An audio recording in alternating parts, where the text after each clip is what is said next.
Welcome to Love Lies Chronicles.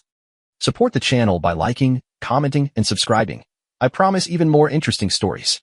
It was supposed to be a normal night. Just a casual dinner with a few of her coworkers and their spouses. I never really enjoyed those evenings, too much polite small talk, people trying too hard to be interesting, but I went anyway. Mostly because she asked me to. Said it would mean a lot if I showed up, and didn't look like I hated the world for once. I laughed when she said that. Not because it was funny, but because I'd gotten used to that tone. The sharp, playful jab disguised as affection. It was her thing now. Joking at my expense. Usually subtle enough to go unnoticed, unless you were the one being hit with it. We were sitting around a long table at this upscale tapas place, dim lighting, overpriced wine, people pretending anchovy-stuffed olives were a life experience. She was in her element, chatting with Greg from marketing about some campaign, laughing a little too easily. I was half listening, half scrolling through the menu, trying to make sense of what counted as a main dish when everything was bite-sized and $18. That's when it happened. Greg mentioned something about couples therapy, how he and his wife had gone just once and left with tools that made everything easier. It was innocent enough. But then Lisa chimed in, "Oh, therapy would be wasted on us. He doesn't believe in emotional depth, just spreadsheets and sandwiches." She laughed. The table laughed. I sat there blinking, like someone had just turned off the lights and expected me to keep eating. Greg's wife gave me this tight-lipped smile, like she pitied me but wasn't sure she was allowed to. Lisa touched my arm. "I'm just teasing, babe. Relax." That's the part that stuck with me.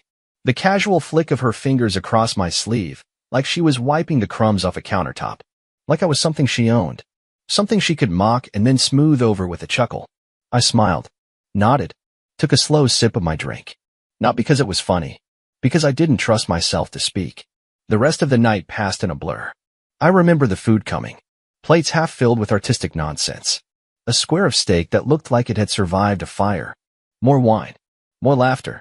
Lisa leaned into every conversation like she was auditioning for something. She never once looked at me the way she used to. You know that look, the kind where someone's proud you're next to them. It had been a long time since I'd seen that look. On the drive home, she was tipsy and talkative. Told me she was thinking of joining a weekend yoga retreat with her friends. I nodded. Asked her if she had fun tonight. "Of course," she said, flipping down the mirror to check her lipstick. "You were quiet, though. People might think you don't like being around me." I looked out the window and counted the streetlights. "Do you like being around me?" I asked. She didn't answer. Just clicked the mirror shut. At home, I helped her out of her heels. She kicked them off anyway. Said her feet were killing her. Then she went to the bathroom, and I stood alone in the kitchen, staring at the untouched leftovers on the counter from before we left. I didn't feel hungry anymore. That night, after she fell asleep, I stayed up scrolling through my phone. Not for entertainment. Just something to keep my hands busy. My mind was already too loud. I replayed her voice in my head. He doesn't believe in emotional depth, just spreadsheets and sandwiches. It wasn't the first time. 2 weeks ago, she joked with her sister about how I was the only guy who could make folding laundry seem like an academic lecture. A month before that, it was at a family barbecue. She told my cousin's wife that I measured love and loaded dishwashers and paid bills. Everyone laughed. Even me, back then. But it wasn't funny anymore. Not because the jokes changed, but because I had. Something inside me was starting to twist. A kind of quiet anger, not the kind that makes you throw things or shout. The kind that simmers in your spine and makes you start to notice things more clearly, more coldly. I thought back to the first year of our marriage. The nights we couldn't keep our hands off each other. How she used to brag about me to friends. Show off pictures of us like I was her prize. Somewhere along the way, that version of us disappeared. Now, I was a character in her one-woman comedy routine. A soft target with a steady paycheck. The next morning, she acted like nothing happened. Kissed me on the cheek. Asked me to pick up dry cleaning. Then left for her spin class. I stood in the doorway for a long time after she left. The house was too quiet. And that's when I realized. I wasn't angry that she joked about me. I was angry because she thought there would never be a price. She thought humiliation was free if it came with a smile. And that's where she was wrong. The thing about pain, real pain, is that it rarely announces itself with fanfare. It seeps in quietly. A look. A sentence. A laugh that lingers just a bit too long. After that night, I started paying attention. Not in the usual way, either. Not the kind of attention you give when you're trying to fix something. That part of me had already burned out. I wasn't looking for signs of love anymore. I was looking for patterns, repetitions, the cracks behind the smile. Lisa, for her part, went on like nothing had happened, like she hadn't chipped away at me in front of half a dozen people just days earlier. She kissed me in the mornings, scheduled brunches with her friends, texted me grocery lists like clockwork. Life, to her, was business as usual. But I couldn't unhear the laughter. And worse, I started to wonder how many of those jokes I'd missed over the years. The ones made out of earshot. The ones that didn't come with a wink or a just teasing. The ones she shared with people she thought were safe. One of those people was her co-worker, Mallory. They worked together at a boutique design agency. Lisa was in client strategy. Mallory was a lead creative. I'd met her maybe 4 or 5 times. Always pleasant, sharp, quick with a compliment. She had this bluntness to her that bordered on rude, but somehow made it charming. One afternoon, Lisa invited her over for a late lunch. She just got out of a bad breakup, Lisa said. Figured we'd cook something, drink wine, help her feel normal again. Normal. That word rang in my ears.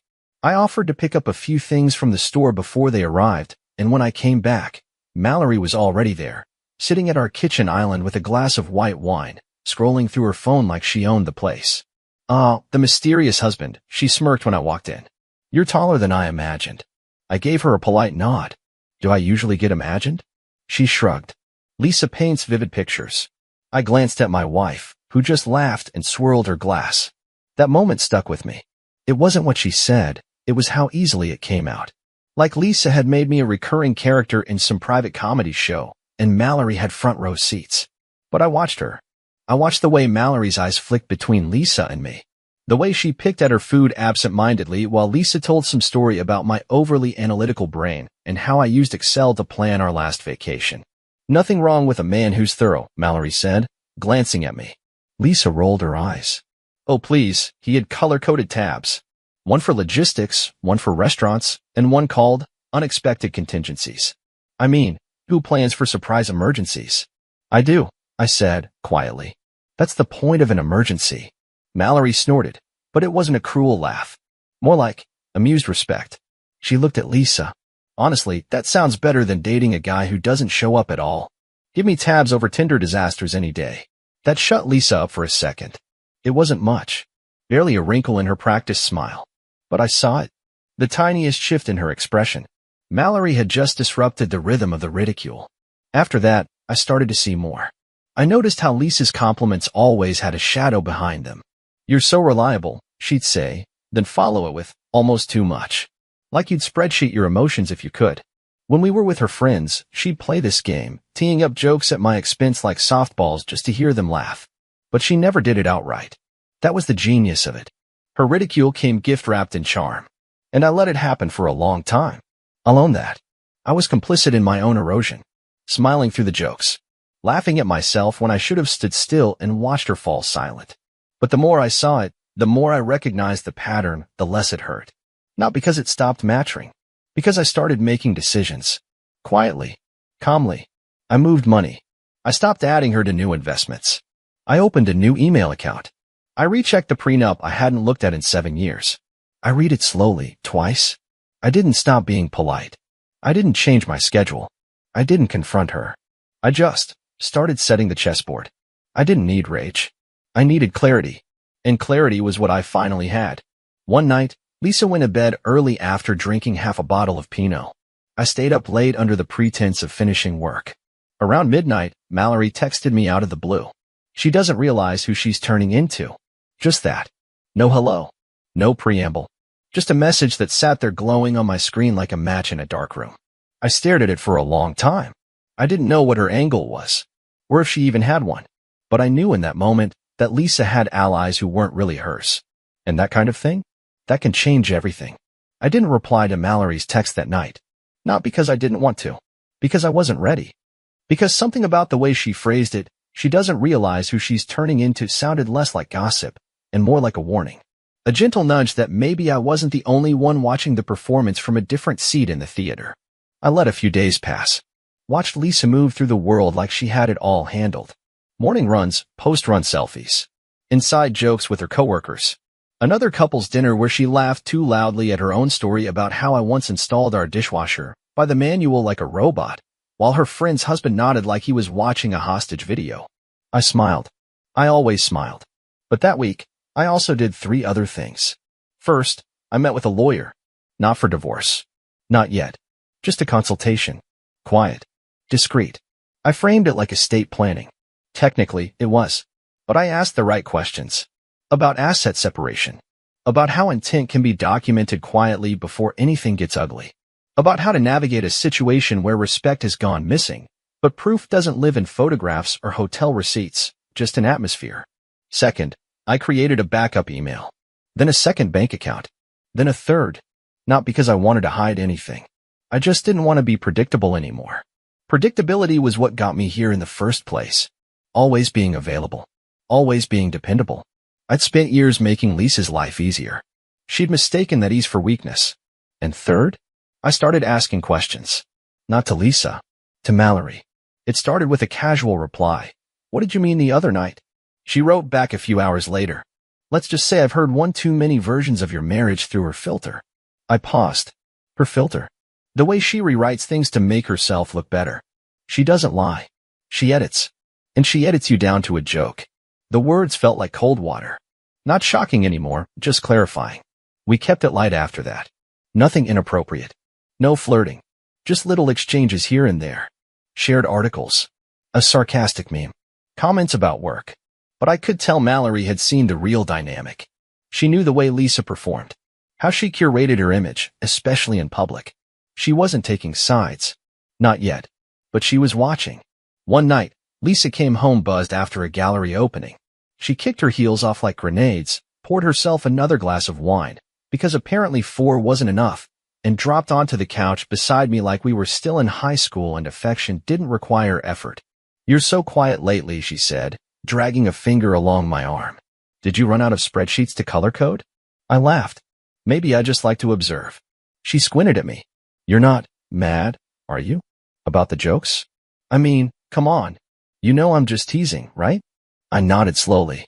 Of course. Jokes are harmless. Unless they come with a cost. She blinked. What does that mean? I stood, collected our empty glasses, and walked them to the sink. I just think it's interesting, I said without turning around, how people assume some things are free. I didn't say anything else. I didn't need to. The next morning, she made me coffee, something she hadn't done in over a year. She asked about my day. Even kissed me on the cheek before leaving for work. There was a tremble beneath her smile, like someone trying to remember the rhythm of a dance they hadn't practiced in a while. But I didn't react. I wasn't playing the part anymore. I was rewriting my role. By then, I'd already found what I needed, the perfect opportunity. Her birthday was coming up. She wanted to throw a low-key dinner party, which in Lisa speak meant catered food, coordinated candles, filtered Instagram posts, and an audience to remind her she was adored. She asked if I'd help. I told her I'd handle the wine. What she didn't know was that I'd also be handling the guest list, the invitations, the music, the seating arrangement. I was going to let her have her spotlight, and I was going to stand just close enough for her to forget I was holding the switch. The next time Mallory texted, it was simple. Still watching. I replied, always. And I'm almost ready. Lisa's birthday landed on a Friday. Perfect timing. She wanted something tasteful, which translated to curated chaos. I let her handle the surface, table settings, playlist, invitations to her carefully selected inner circle. Friends who adored her, envied her, followed her. People she could perform for. What she didn't realize was that I'd already curated a few things myself. The wine list? Mine. I made sure to include her favorite red, the one that loosened her lips but always made her a little mean by the third glass. The seating arrangement? Also mine.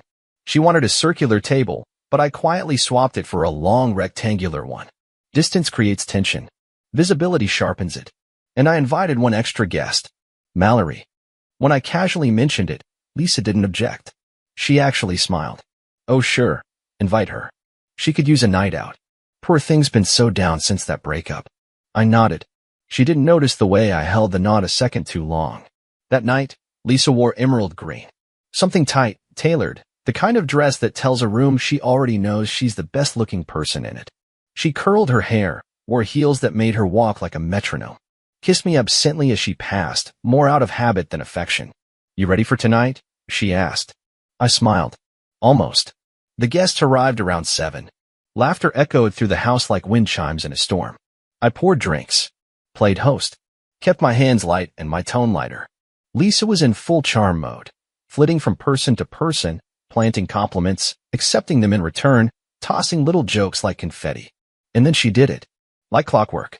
She stood near the kitchen island, drink in hand, and said, "Honestly, he's the most organized man I've ever met. I swear, if I died tomorrow, my funeral would already be in a spreadsheet with color tabs and catering notes." Laughter. Again. Always. Mallory sipped her drink and raised an eyebrow, but said nothing. Not yet. I waited. Another half-hour passed before I tapped my glass with a fork. "Hey," I said gently, "can I say a few words for Lisa?" She looked surprised. A good kind of surprised. Her friends clapped. Samud. I stood, drink in hand, and smiled at her the way a magician does before revealing where the card went. "Lisa is a force," I began. "We all know it. She's brilliant, sharp, beautiful. Every room she walks into feels a little smaller because she fills it so completely." She blushed. Someone called out, "Truth." I nodded. But sometimes, I continued, when someone shines that brightly, it becomes easy to forget the people who quietly hold the light steady behind the scenes. The room quieted a bit. I used to think being dependable was enough. I thought that showing up, doing the work, staying solid, that those things earned respect. But over time, I realized something. I turned to Lisa. Even a strong foundation can crack under the weight of ridicule. The shift was subtle, but real. Faces stiffened. Wine paused midair. Lisa tilted her head, smiling too hard now. "Oh, come on," she said, trying to chuckle. "You're not still sore about that spreadsheet joke?" "I'm not sore," I replied, calm as stone. "I'm just aware. Aware that it was never really about jokes." I let the silence hang for a moment before I walked over to a small side table and picked up an envelope. Thick, white, heavy. I held it up. Lisa once joked that I'd probably have a post-mortem plan for her birthday party. She wasn't wrong. In fact, I planned this one with more intention than she realized. Her smile flickered. I opened the envelope and pulled out a stack of printed photos. Not scandalous. Not intimate. But curated. Screenshots. Photos of group chats. Comments. Threads. Captions from her private friend group. Her Instagram close friends stories, where I was the butt of her humor. Again and again. "She told you I was obsessive," I said softly. "That I ran our marriage like a boardroom. That I cared more about systems than surprises. But she never mentioned the version of me she performs when I'm not in the room." I laid the papers on the table for anyone to see. Her voice cracked. "Are you serious right now?" I looked at her. Really looked. "I am. And I'm done being the punchline in your stand-up routine." Mallory stood, quietly walked over to the table, picked up one of the screenshots. Her eyes scanned it quickly. She gave a short, dry laugh. "This one was from brunch last week. You didn't even wait 24 hours. Lisa turned on her, furious. "Why are you even, I'm here," Mallory said coolly, "because I got tired of watching you destroy people who love you and then call it empowerment." The room was dead silent. I stepped forward. "This wasn't to humiliate you, Lisa. This was to show you what humiliation looks like. So you'd know what it costs." She stared at me like I'd just grown horns. Her hands trembled, one still gripping the stem of her wine glass. I set down my own glass and said quietly, "This party was your gift. A chance to perform. I just rewrote the ending." Then I left. Didn't slam the door. Didn't say goodbye. I just stepped out into the night and exhaled for the first time in years. I didn't expect her to call that night. But she did. 3 missed calls. 2 voicemails. The first one was sharp and breathless, like she was still surrounded by people, still performing, but this time with panic behind her eyes. "Where the hell did you go? What was that? You embarrassed me in front of everyone. You blindsided me. That was low, even for you." Delete. The second voicemail came half an hour later.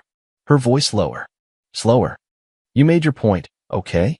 You want me to apologize? Fine. I'm sorry. It was just jokes, and maybe sometimes I went too far. But you didn't have to do it like that." No, I didn't have to do it like that.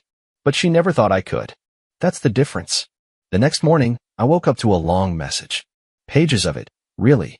Text after text. Deflections, contradictions, desperation. She swung between outrage and guilt like a pendulum with no center. "You made me feel like I had to be the fun one all the time.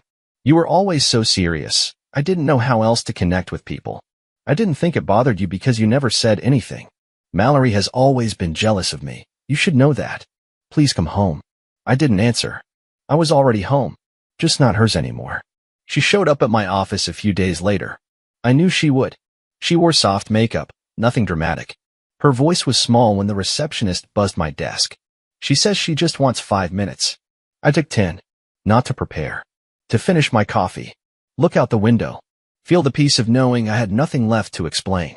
When I stepped into the lobby, she stood up quickly, wringing her hands like she couldn't decide whether to hug me or punch me. I wasn't trying to hurt you, she said, almost a whisper. That's the part that makes it worse, I replied. You didn't even notice. She looked down, like the floor held better arguments than her mouth did. I didn't think it mattered, she said. I know, I said. Because people like you don't measure harm in bruises. You measure it in volume. As long as no one yells, everything must be fine. She looked up at me then. So what now? Now. I smiled. Now you live with the silence you created. Her expression hardened. You really think this makes you the bigger person? No, I said. I think it makes me done. And I walked back to the door. Not angry. Not smug. Just done. It took her a few weeks to realize I meant it. She texted less. Then stopped altogether. Mutual friends reached out. Said she was going through it. That she was trying therapy now. That she swore she'd lost herself and was working on finding the version of her I married. But I wasn't interested in that version anymore. Because I finally saw what had always been there underneath. Not evil. Not abusive. Just hollow. A woman who used laughter to lift herself up, even if it meant stepping on the people she loved. And maybe she did love me in her way. But I didn't want love that came wrapped in punchlines. I wanted respect. And that's something you don't demand. You quietly walk away until it follows. The last time I saw her was at the grocery store. She was standing in the produce aisle, holding an apple and looking like someone who didn't know whether to bite or apologize. She saw me, straightened her shoulders. But I didn't stop walking, didn't nod, didn't blink. Just passed her by like a stranger she never had the right to mock. She thought she could ridicule me without consequences. She thought laughter was harmless, that pain only counted if someone screamed. She thought dignity was optional and respect was flexible. And she learned the hard way, some jokes have a very heavy price. Dear listeners, please share your thoughts in the comments, and do not forget to like, share, and subscribe to the channel.